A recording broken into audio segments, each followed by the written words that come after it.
Dianggap parasit keluarga. Bab 12. Satu hal yang tidak akan pernah Sofia lupakan dari seorang Kalandra.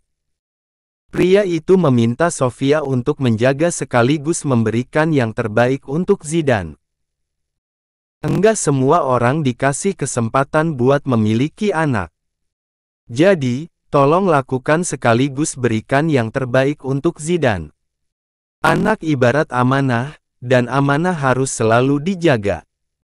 Insya Allah akan selalu ada rezeki untuknya yang Allah titipkan kepada kita. Ucapan tersebut merupakan kalimat seorang Kalandra yang membuat seorang Sofia menangis dalam hati. Memang tak semua orang akan peduli bahkan pada hal yang ada dalam dirinya sendiri. Semacam lebih mencintai diri sendiri dan biasanya menjadi hal yang paling sulit untuk dilakukan seseorang.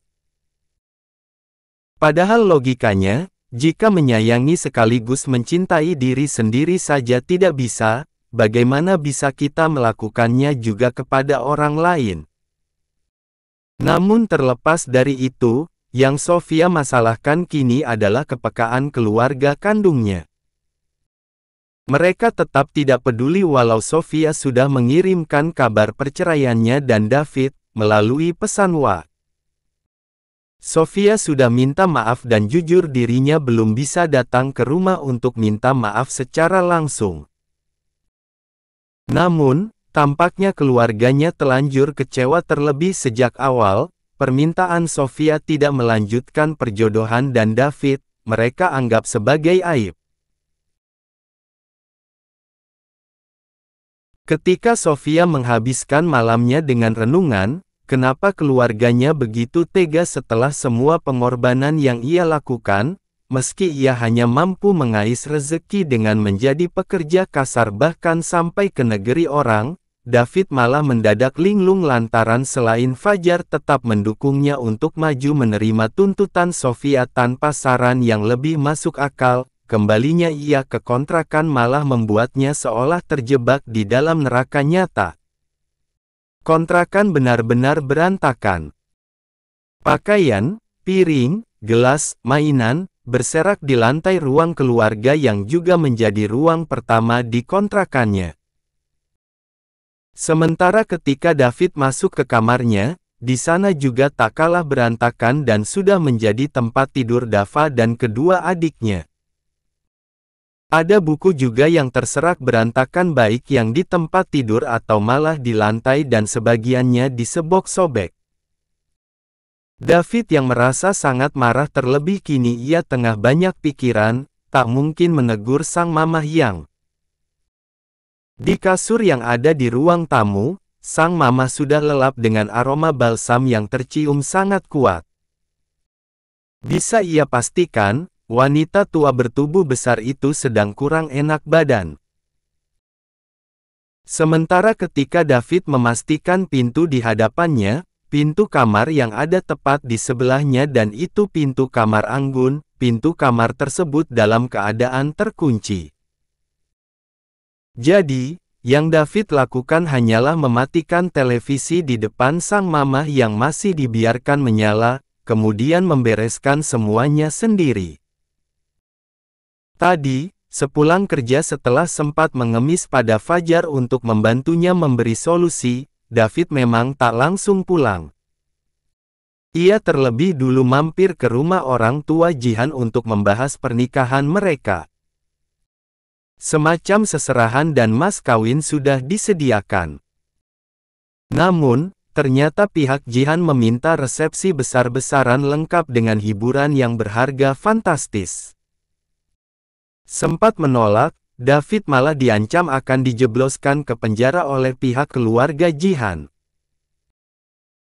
Kini, di tengah kenyataannya yang masih berlepotan lumpur karena ia juga baru saja beres membuat batu bata untuk pendapatan tambahannya, David terpaksa membereskan sekaligus merapikan kontrakan sendiri.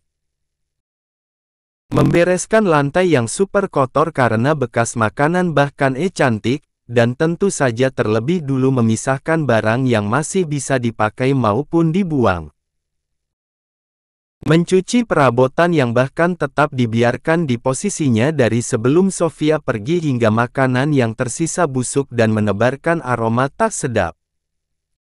Bersamaan dengan itu, David juga mencuci pakaian satu keluarganya termasuk pakaian Supri.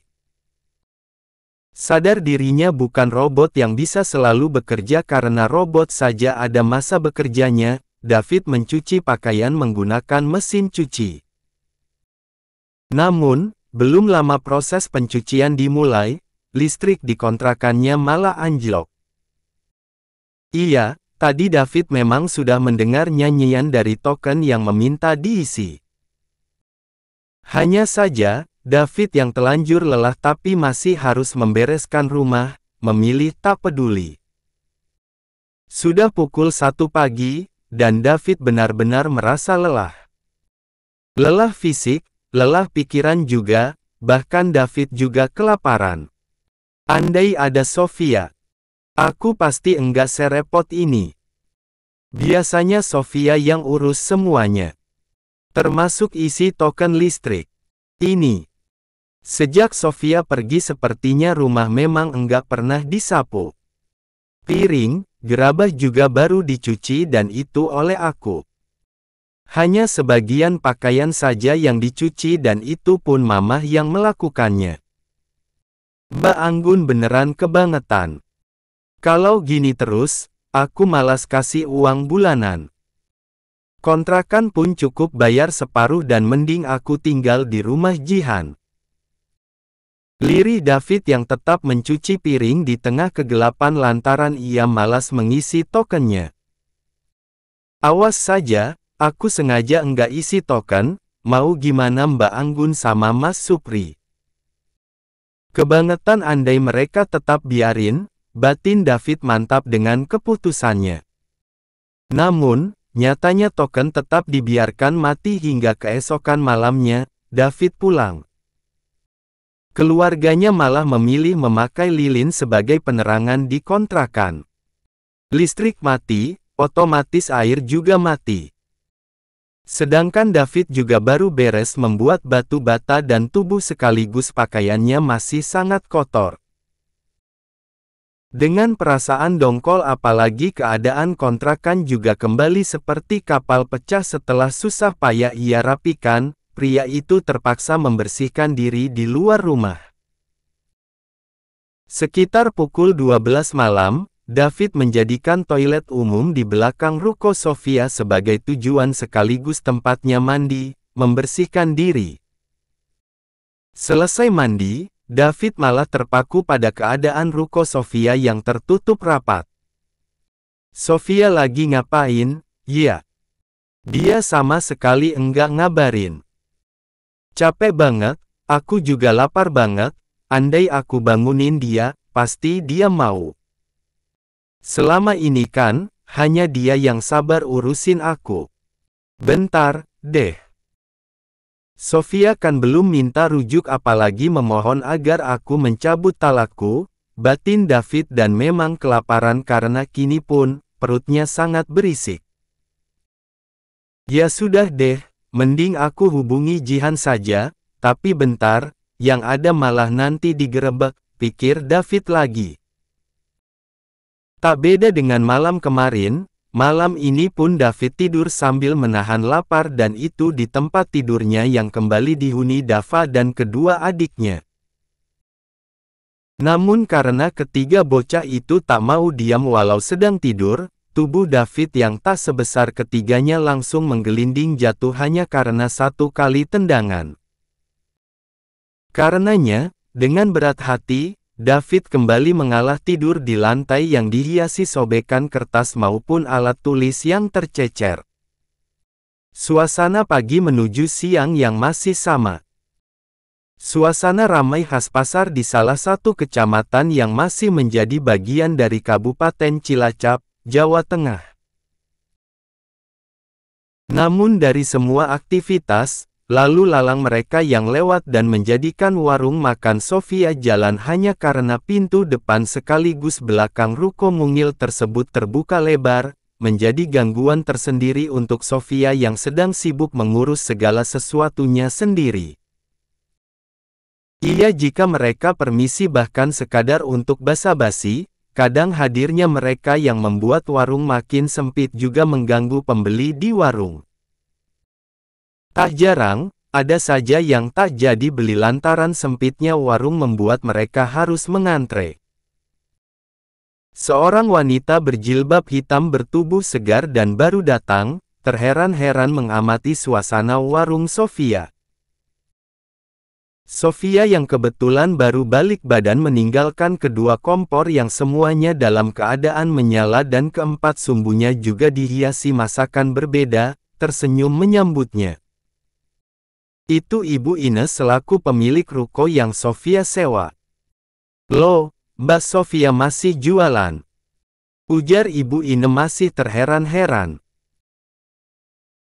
Tak sedikit pun merasa curiga, Sofia tetap memasang wajah ceria meski sebenarnya, wanita itu sudah merasa sangat lelah karena sepagi ini saja sudah berhasil menjual 4 kilo nasi lengkap dengan aneka lauk maupun sayur, dan semua itu dikerjakan sendiri dari dini hari tadi. "Iya, Bu Ine. Alhamdulillah ini masih jualan. Ibu Ine apa kabar? Ini mau borong apa bagaimana?" balas Sofia sambil membawa satu loyang entok rica-rica. Ia melewati wanita berkulit putih yang masih tampak kebingungan mengamatinya. Selain itu, Ibu Ine juga mengamati suasana warungnya yang sedang penuh pengunjung, dengan tatapan tak kalah bingung. Sofia berpikir, keadaan tersebut terjadi karena tak beda dengan yang lain. Ibu Ine juga iba kepadanya yang meski baru melahirkan tapi sudah sibuk jualan. Ia menoleh dan mendapati wanita rapi itu berjalan agak cepat mendekatinya. "Mbak Sofia, ini saya minta maaf banget, ya. Maaf lahir batin kalau saya salah." "Ibu Ine kok bilang begitu? Memangnya ada apa?" balas Sofia sembari menaruh satu loyang entok rica-ricanya di etalase. Jujur, firasat Sofia sudah langsung buruk terlebih tanggapan Ibu Ine seolah tidak enak hati kepadanya. Wanita berusia di awal kepala 4 tersebut tampak sangat gelisah. Iya, Mbak Sofia. Saya benar-benar minta maaf. Tapi gimana, ya? Kan kemarin uangnya sudah diambil, katanya enggak jadi perpanjangan, soalnya uangnya mau buat biaya pengobatan Mbak Sofia." Mendengar penjelasan dari Ibu Ine barusan, jantung Sofia sudah langsung berdetak sangat kencang. "Maaf Ibu Ine, maksud Ibu Ine bagaimana?" Namun jujur, otak sekaligus ingatan Sofia sudah langsung kepikiran perihal uang David yang beberapa hari lalu ia pergoki dalam jumlah sangat banyak. Ketika pria itu datang menyusul Jihan dan sampai makan romantis di sana. "Ya iya, Mbak," kata suami Mbak Sofia, "setelah Mbak melahirkan, Mbak pendarahan hebat. Bayi kalian katanya juga kritis. Kalian sampai dirujuk ke Banyumas dan butuh banyak biaya. Makanya suami Mbak sampai minta semua uang yang Mbak setorkan buat bayar perpanjang kontrak itu, dan saya sudah kasih semuanya. Ini saya juga sangat bingung, kok Mbak beneran masih jualan, sedangkan penyewa ruko yang baru sudah siap menempati hari ini juga." Jelas Ibu Ine dan terus terngiang-ngiang dalam benak sekaligus ingatan Sofia. Ucapan yang juga membuat Sofia berlari kencang hingga membuat luka jahitan di jalan lahirnya terasa sangat ngilu. Berderai air mata, Sofia memasuki bank tempat David bekerja dan kebetulan sedang ramai-ramainya. Pedih, sesak, benar-benar sangat sakit. Sofia sungguh tak bisa menggambarkan perasaannya saat ini. Di seberang meja pendaftaran, Sofia mendapati Fajar yang awalnya tersenyum kepadanya, tapi wajah pria itu langsung berubah menjadi dipenuhi keseriusan sekaligus kekhawatiran. Sementara dari ruang dalam dan dipisahkan oleh pintu kaca, Sofia mendapati David yang melangkah keluar dengan agak buru-buru sambil membawa setumpuk berkas.